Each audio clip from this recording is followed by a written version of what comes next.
قابلت نفسي وانا صغيره، هي جت في ميعادها عشان هي مليانه طاقه وحماس لكل حاجه، وانا رحت متاخره عشان انا فقدت جزء من الحماس والطاقه اللي كانوا عندها. قالت لي هو ايه الخاتم اللي في ايدك ده؟ مش احنا اتفقنا ان احنا عمرنا في حياتنا ما نتجوز؟ قولي لي ان ده مش خاتم جواز. قلت لها ده خاتم جواز، احنا اول ناس اتجوزنا بين صحابنا.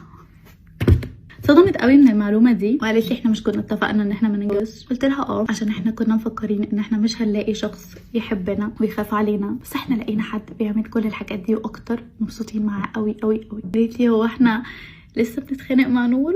قلت لها لا، نور بقى قاعده صاحب عندنا، ما بقيناش نحب حد في العالم زيه، وكل الاسرار والحاجات اللي انتي كنتي بتحكيها لصحباتك بقيتي تحكيها لنور.